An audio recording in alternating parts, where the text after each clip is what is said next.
Both sides rest their cases in the trial for the man charged with murder in connection to the death of a Waynedale Kroger employee. And today, the accused killer took the stand himself. Wayne 15's Marcus Truccio was in the courtroom for that testimony. Marcus, what was it like to be in the courtroom to hear that?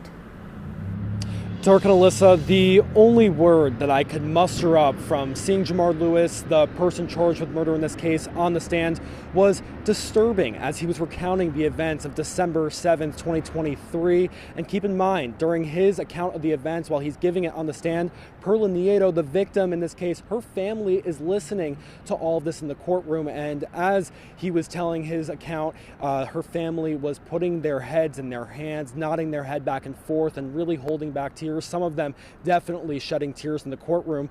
But Lewis was the only defense witness, and he said he split it up between the two interactions that we learned about more yesterday. He thought he heard his name over the intercom.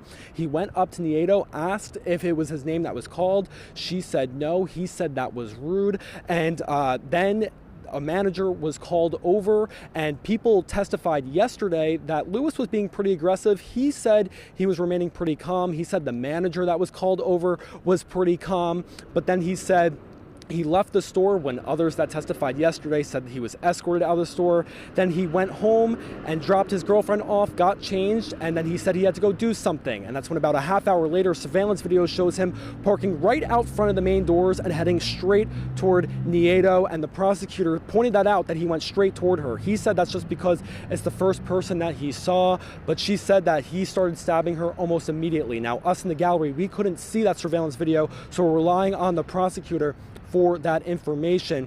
And when she asked him about how many times he stabbed her, he said about 14. Now, the medical examiner said it was about 6 times. So she asked about that discrepancy, and he just said, I stabbed her enough times not to care.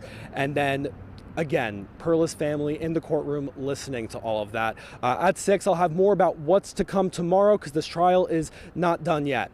Live at the Allen County Courthouse, Marcus Truccio, Wayne 15 News.